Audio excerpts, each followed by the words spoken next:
Fala pessoal, tá no ar mais um podcast. Quero agradecer a todos vocês que estão acompanhando o podcast nas últimas semanas, que têm compartilhado, ou que têm falado para mim, tipo, tá muito legal, Ria. Eu fico muito feliz com essas mensagens, vocês não têm noção. Todas as vezes que sei lá, dá vontade de desistir, e porque, tipo, algumas pessoas acham, mas eu faço e eu não sou remunerado, no caso, eu ainda não cheguei no número de ser remunerado, não sei quando isso vai acontecer, espero que em seguida, né, mas eu faço porque eu gosto de passar o conteúdo para vocês. E assim como conteúdos que eu vejo hoje que eu gosto, e quando eu estava no colégio foram ensinados para mim de forma errada, uh, eu gosto de fazer o que não fizeram para mim, ou o que fizeram para mim depois, que foi ter passado o conteúdo de uma forma atrativa. E esse é um conteúdo que quando passaram para mim no colégio eu não gostei, e quando eu estou estudando agora eu estou relativamente gostando. E a gente está falando em uma das aulas que eu tive que esse é o maior conquistador da história, que é Alexandre o Grande, que é o rei da Macedônia, Alexandre o Terceiro, uh, Alexandre também o Magno, o Alexandre Terceiro da Macedônia. Bom, vamos começar com a história dele, mas eu fico muito feliz que vocês estão gostando do podcast, gente.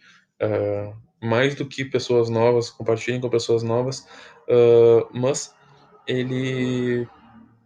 Eu gosto que vocês estejam, tipo, gostando e tenham uma audiência fixa, sabe? Isso é muito, muito, muito foda. E muito obrigado. Se inscrevam, curtam tudo. Acompanhem todas as redes sociais. Mas ultimamente eu tô me concentrando mais no YouTube e no Spotify. Vai sair uns vídeos bem legais no YouTube, que é do Kobe, que sai semana que vem. Ou já saiu, eu não sei quando tá sendo postado isso aqui, gente. Eu tô gravando alguns no mesmo dia. Mas saiu do Martin Luther King.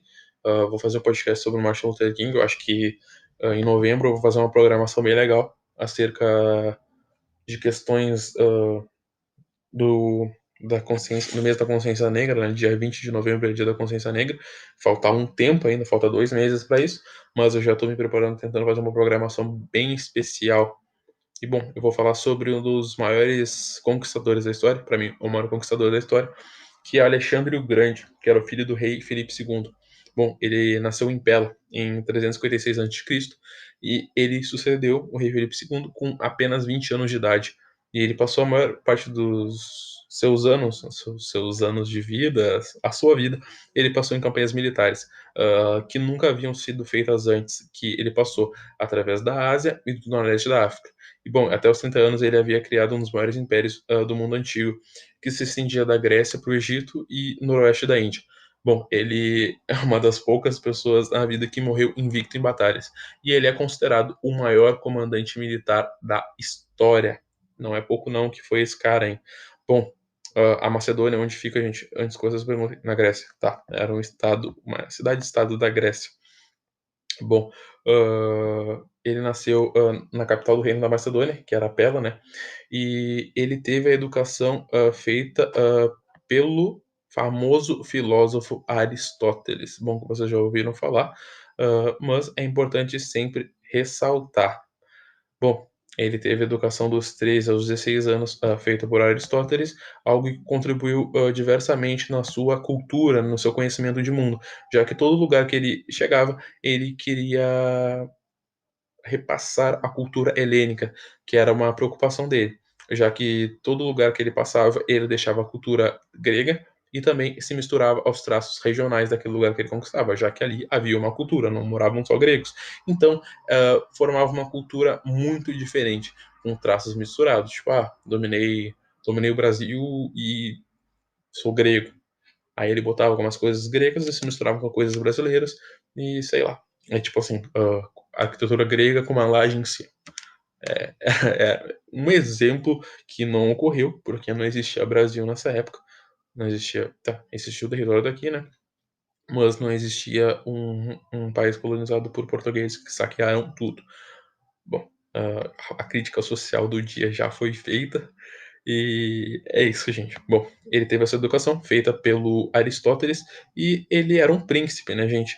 Bom, uh, E quando o pai dele morreu, é importante ressaltar que, como ele era o príncipe, sempre havia tipo, disputas no trono, mesmo que ele fosse o filho, o herdeiro aparente, mas ele também foi para. Ele também tinha inimigos, como primos, como seus tios. Bom, agora é importante ressaltar o seguinte. Bom, então, como o Alexandre se tornaria um rei, gente? Bom, o papai dele morreu, né? Ele foi morto por o próprio capitão da sua guarda, enquanto esse capitão tentava fugir, ele tropeçou e foi morto por perseguidores. Então, tipo, quando viram, tipo, ele matou o nosso rei, o cara foi esmagado até a morte. Bom, e ele teve que se tornar o rei com apenas 20 anos de idade. Bom, agora o Alexandre, ele era o rei, Alexandre o Terceiro, e ele começou eliminando potenciais rivais ao trono. Bom, e ele matou seu primo Amintas o Quarto e poupou um terceiro, que era o seu primo também, que era Alexandre de Lincéstia. Bom, agora é importante falar também que ele governava a Grécia, mas a Grécia, depois de ver seu pai morrer, falou: putz, não vou acatar isso aqui, o rei morreu, vamos se rebelar. Bom, após a notícia da morte do Filipe, várias cidades gregas se revoltaram contra a Macedônia, incluindo Tebas, Atenas e Tessália, e diversas outras tribos atrás no norte da fronteira macedônia. Bom, quando as notícias da revolta chegaram a ele respondeu rapidamente. Apesar de ter sido aconselhado a usar o Alexandre, vamos trocar uma ideia com os caras, não vamos chegar na força. Bom, ele reuniu 3.000 cavaleiros e marchou rumo a Tessália. Ele encontrou o exército tessário em uma passagem entre o Monte Olimpo e o Monte Ossa e ordenou que seus homens marchassem para o Monte Ossa. Quando os tessalianos acordaram, encontraram Alexandre na sua retaguarda e decidiram se render, comprometendo suas forças ao rei. E ele continuou ao sul, seguindo até o Peloponeso, que a gente vai falar aqui, né, gente, no podcast, no canal, sobre a Guerra do Peloponeso, né, que foi a guerra disputada entre Atenas e Esparta, uma das maiores guerras do mundo antigo. E, bom, aqui tem diálogos muito grandes sobre acerca da história, né, tem até 300 aqui, 300 se envolve nisso, né, já que os persas eram inimigos mortais dos gregos, e o Alexandre era um grego que lutou contra os persas. Bom, o Alexandre, ele parou em Termópilas e ele foi reconhecido como líder até antes de seguir a cidade de Corinto. A Atenas decidiu pedir paz e o Alexandre perdoou Atenas. E, bom, em Corinto, ele foi, como seu pai, nomeado líder supremo. E assim, ele era o líder supremo da Grécia para a luta contra a Pérsia, que eram os seus antigos inimigos. Bom, gente, agora continuando no assunto, né? Ele estabilizou o poder na Grécia, já que ele era de fato o líder, como seu pai era, já que seu pai enfrentou motins também, mas ele conseguiu. Bom, antes de partir para a Ásia, para enfrentar os persas, ele queria garantir a segurança da fronteira no norte. E ele foi reprimir algumas revoltas e em Anfípolis ele viajou para o leste para enfrentar os traços. Ele derrotou os trácios, bom, e aí eles também lançaram-se contra os tribálios, e eles derrotaram os exércitos locais, e ele marchou por 3 dias sobre o Danúbio e encontrou tribos traças de Guetas. Bom, ele não teve muita dificuldade em matá-los. Bom, então ele lutava no norte e os tebanos e os atenienses, adivinha, se revoltaram. E bom, e o Alexandre marchou para o sul novamente e outras cidades gregas hesitaram, mas Tebas decidiu continuar. Vamos, não vou enfrentar ele, vou ver como é que é. E bom, a resistência foi uma merda. O Alexandre destruiu a cidade e queimou todas as regiões vizinhas. E muitas pessoas morreram e outras milhares de pessoas foram escravizadas. Bom, dá pra ver que o Alexandre não era um anjo, né, gente? Ele era somente um conquistador.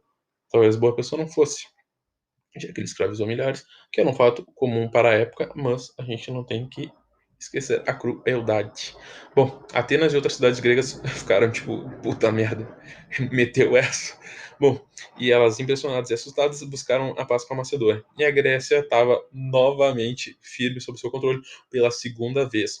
E, bom, e ele voltou a sua atenção para a Ásia, e ele deixou o general Antípatro como regente, e assim ele foi contra os persas. Finalmente ele foi contra os persas. Bom, espero que vocês estejam entendendo. Na verdade, eu não tenho como ter uma resposta, né? Bom, mas em 334 a.C., o exército dele cruzou o Hellespont com aproximadamente 48.000 soldados.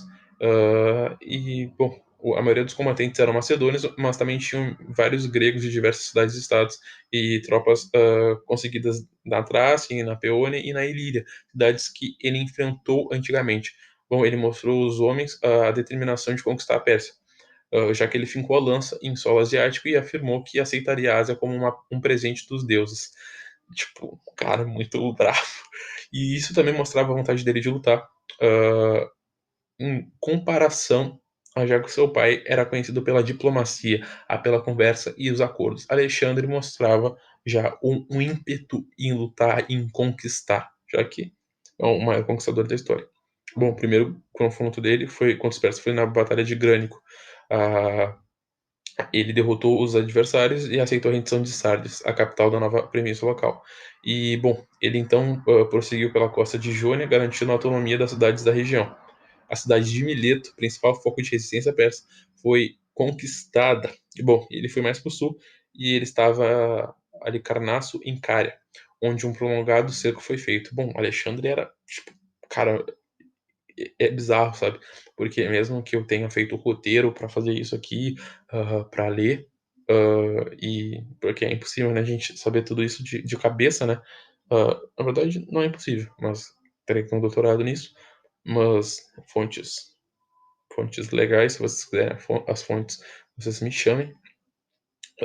Mas o que me impressiona, cara, é esse magrão, tipo, conquistar tudo, tá ligado? Tipo, não parece que o mundo era pouco pra ele. Tipo, o cara era muito, muito conquistador, ele não perdia. Bom, ele forçou a rendição das tropas persas e capturou o líder mercenário.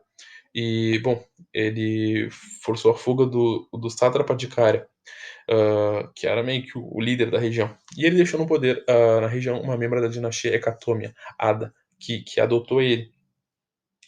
Bom, ele foi até as montanhas da Lícia e as planícies de Panfilia e assumiu o controle das cidades costeiras da Ásia Menor, negando aos persas o uso dessas como base para sua marinha. Então ele acabou com a marinha dos persas. Ele estava, pô, tipo, se tivesse. É que nem em 1944, União Soviética e contra a Alemanha nazista. Você sabia o resultado, mas estava esperando. Bom, ele foi para dentro e ele avançou sobre a cidade de Pisídia. E na antiga cidade de Górdio, ele desfez até então o nó Górdio, que era uma façanha que dizem esperar o futuro rei da Ásia. De acordo com a história, Alexandre disse que não importava como o nó era desfeito, e apenas destruiu com sua espada. Bom, ele destruiu um símbolo sagrado que esperava o futuro rei da Ásia, e ele cagou para a tradição, falando que não importava, e pegou sua espada e cortou. Bom, um cara que respeita tradições, né? Bom, na primavera de 333 a.C., bom, a gente tá falando disso num período que até parece um período muito grande, mas é um período muito, muito pequeno, na real, tipo, porque ele só viveu, tipo, tá, eu tenho 19 anos. Ele viveu. Aqui estão alguns detalhes. Bom, aqui agora o Google falou comigo, né, gente? Aí eu tive que desligar. Eu tô fazendo isso meia-noite e 32 da manhã. Meus pais podem abrir a porta a qualquer momento e me xingar, tipo, tu tava falando da noite. Mas. E também desculpa por causa do Google, gente. Desculpa se vocês estavam concentrados no assunto. Bom, de 333 a.C., ele cruzou de Tauro até Cilícia. Bom, gente, é importante ressaltar um negócio. Todas essas são cidades pelo domínio dos persas, tá? Essas cidades não são. Tá, falar que não são tão importantes é sacanagem. Mas elas são cidades, mas quando ele vencer definitivamente a Pérsia, eu vou falar. Bom, após uma pausa devido à doença, ele marchou até a Síria. E Dário III, que era o rei da Pérsia, trouxe um novo exército maior e flanqueou os macedônios. E ele forçou o Alexandre a recuar de volta à Cilícia. Bom, os dois se enfrentaram na Batalha de Isso, que resultou numa importante vitória para Alexandre. E o Dário fugiu e levou ao colapso das suas forças, deixando para trás uma enorme quantidade de tesouros, sua esposa, suas 2 filhas e sua mãe. Bom, o rei persa então propôs um tratado de paz que incluía a entrega aos macedônios de todos os territórios que eles já haviam conquistado e um resgate de 10.000 talentos por sua família. E o Alexandre que respondeu que agora era o rei da Ásia e que apenas ele decidiria as divisões territoriais. Bom, então ele falou pro Dário: Não, irmão, eu sou o rei da Ásia e foda-se. Bom, o Alexandre prosseguiu para conquistar a Síria e a costa da região do Levante. No ano seguinte, em 332 a.C., ele cercou a cidade de Tiro, que atualmente é o Líbano, e após um prolongado e difícil sítio, ele forçou a submissão da região. Bom, o Alexandre não mostrou piedade com a cidade, matou todos os homens de idade militar e vendeu as mulheres e crianças como escravos. Bom, gente, a gente muito fala, tipo, é algo que eu vou desmitificar aqui, que a gente fala muito sobre a cultura em geral fala muito sobre o Alexandre como um herói, mas o Alexandre era um conquistador, gente. Deixamos isso claro, já que ele não se importava com as pessoas daquela região e escravizava todo um povo. Bom, mas ele era um conquistador de fato. A gente está falando sobre conquistadores, mas não estamos falando sobre o caráter de Alexandre, mas é importante deixar claro. Bom, após esmagar a resistência em Tiro, a maioria das cidades na linha costeira do Egito rendeu-se rapidamente. E, bom, quando os macedônios entraram em Jerusalém, foi mostrado para o Alexandre uma profecia do livro de Daniel, que presumidamente no capítulo 8, que descrevia um poderoso rei grego, no caso ele, que conquistaria o Império Persa. Ele poupou Jerusalém da destruição e avançou rumo ao Egito. Bom, no avanço da região não foi calmo, já que o Alexandre enfrentou resistência por parte da cidade de Gaza. O local era fortificado e construído perto de montanhas. Bom, gente, a cidade de Gaza é algo que a gente vê até hoje, né? Conflitos na faixa de Gaza e ali se destaca a região do Oriente Médio e outros locais. Bom, os macedônios cercaram a cidade e os defensores resistiram, mas tiveram que ceder após sofrerem pesadas baixas. Então, cara, parei, tipo, eu li antes e tô falando com vocês, tipo, leio um pouco e falo o que eu sei da minha maneira, mas, cara, é impressionante como esse cara conquistava, tá ligado? Tipo, o cara ganhava tudo. Tipo, não sabe, não é tipo quem tá lendo a história do Napoleão, que tipo, o cara conquistou tudo e tá, depois tomou um baque e voltou. O Alexandre, não. Bom, o Alexandre entrou no Egito no final de 332 a.C. e ele foi saudado como libertador da população local. E ele foi proclamado como filho da divindade Amon. E depois ele começou a ser chamado de Zeus Amon. E assim no Egito, ele fundou a cidade de Alexandria, que virou um centro urbano mais próspero da antiguidade e virou a capital do Egito. Bom, também a outra parte que é importante ressaltar, ele foi proclamado o faraó e ele não tinha origem egípcia. Alexandre o Grande, o rei da Macedônia, também era o faraó do Egito. Bom, mas como ele não, como assim, tipo, o Alexandre era um nômade, ele não ficaria no Egito. Bom, ele deixou um regente e, bom, ele partiu em 331 em direção à Mesopotâmia, que hoje corresponde ao território do Iraque, que era o coração do Império Persa. Mais uma vez ele confrontou o Dário III, na Batalha de Galgamela. Novamente, mesmo em número menor, ele saiu vitorioso e destruiu o exército inimigo. Dário, assim como fez após outras derrotas sofridas diante de Alexandre, ele fugiu em desespero. Bom, pro Dário era normal fugir quando via o Alexandre, ou quando perdia para o Alexandre, já que ele deixou sua esposa e suas filhas na mão do Império Macedônico. Bom, a cidade da Babilônia, a capital do Império, abriu seus portões para os macedônios, para evitar ser destruída. E o Alexandre e os seus homens adentraram os muros e ocuparam os palácios de Dário. Então, o rei persa havia fugido e Alexandre o perseguiu, indo até Arbela. Galgamela acabou se tornando a batalha decisiva da campanha na Pérsia. O governo de Dário entrou em colapso e ele não conseguiu levantar um exército novamente. E o antigo rei persa, que é o Dário o terceiro, fugiu para Ramadã, que na época era conhecido como Ecbatana. Bom, gente, após conquistar a Pérsia, após derrotar o Império Persa e conquistar a Babilônia, ele foi para a cidade de Susa, que era uma capital do Império Aquemênida, que era conhecido também como Império Persa. Gente, quando eu falei antes, eu acho que isso eu não tipo, não foi algo que eu vi agora, mas eu acho que foi um erro que eu fiz com vocês, que foi não falar que o Império Aquemênida era o Império Persa. Bom, ele capturou os tesouros dos persas. Na verdade, eu não vou usar a palavra Aquemênida, porque vai confundir muito, e quando eu ler, eu tenho certeza que eu vou errar. Bom, ele enviou o grosso do seu exército até Persépolis e usou a estrada real persa. O próprio Alexandre ficou na vanguarda e levou um grupo de soldados e atravessou os portões persas, que eram defendidos por uma tropa comandada pelo satrapa Ariobarzanes. E Alexandre rapidamente superou suas defesas e avançou cidade adentro em Persépolis, saqueando seus tesouros. Bom, o Alexandre deu permissão para que seus soldados saqueassem a cidade e tomassem espólios pessoais. E ele ficou na cidade por cerca de 5 meses. Durante a estadia dele, um incêndio começou no Palácio Leste de Xerxes I e se espalhou pela cidade. Não se sabe se foi deliberado um acidente de um bêbado. Para alguns, foi um ato de vingança pela queima da Acrópole de Atenas durante a Segunda Guerra Greco-Persa. Bom, gente, Alexandre ele continua a perseguição implacável a Dário. Tipo, ele não só bastou tipo, ter ganhado do cara na guerra, ter feito tudo, ele ainda queria comer o cu do Dário. Bom, contudo, o rei não controlava mais o destino dele, o rei persa, no caso, que era o Dário. Ele foi feito prisioneiro pelo general Besso, e quando Alexandre se aproximou, Besso matou o Dário e se proclamou seu sucessor como o nome de Artaxerxes V, antes de recuar até a Ásia Central com o intuito de começar uma campanha de guerrilha contra Alexandre. Bom, o Alexandre enterrou o corpo de Dário e deu um funeral digno.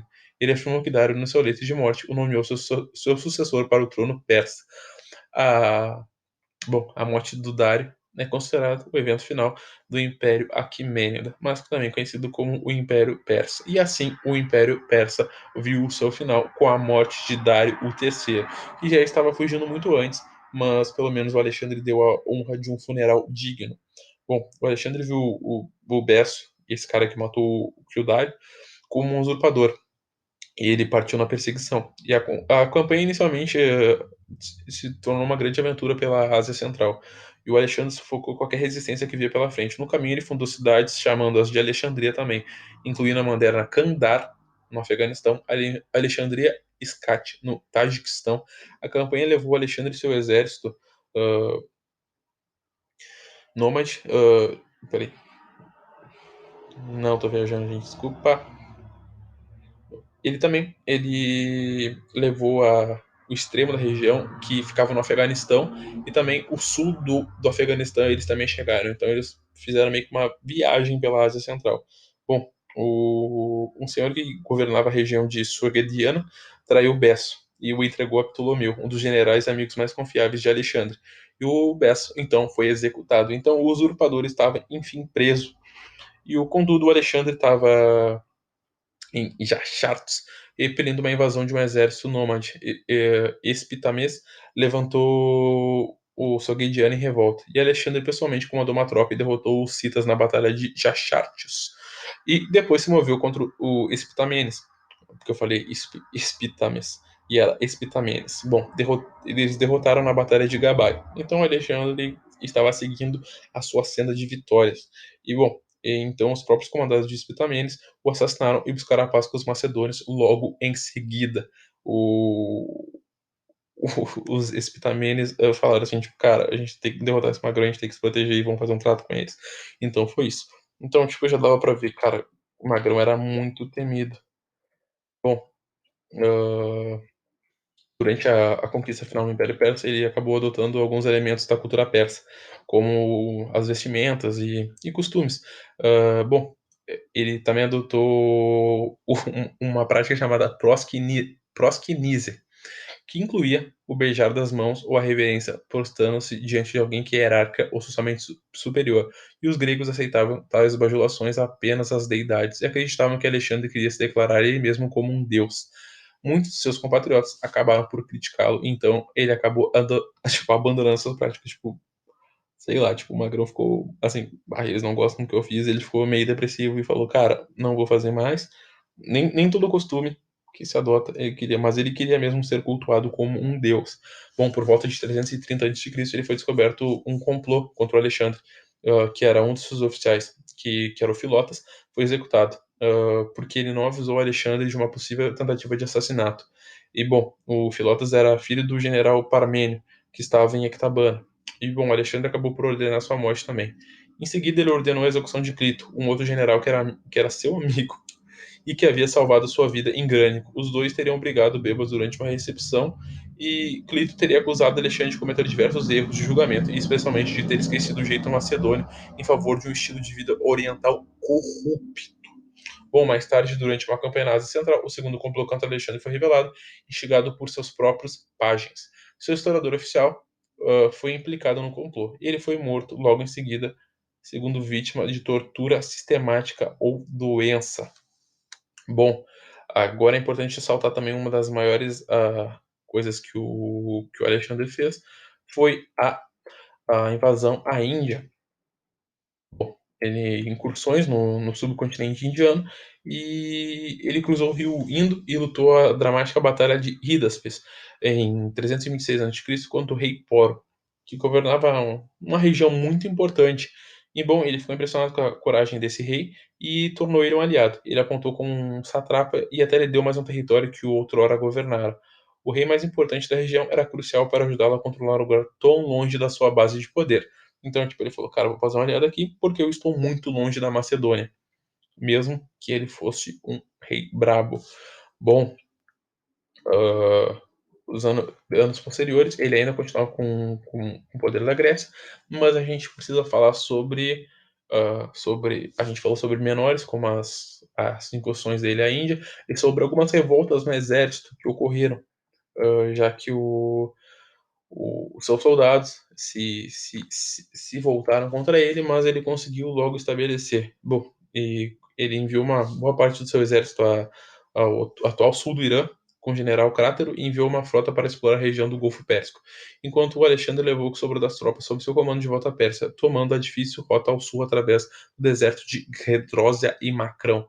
Bom, ele chegou em Susa, mas ele havia perdido muitos soldados na travessia pelo deserto.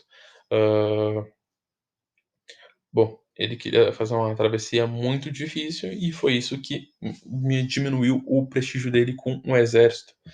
Bom, a gente tem que falar também sobre a morte, já que ele morreu muito cedo. Em 10 ou 11 de junho de 323 a.C., ele morreu no antigo palácio do rei Nabucodonosor, na Babilônia.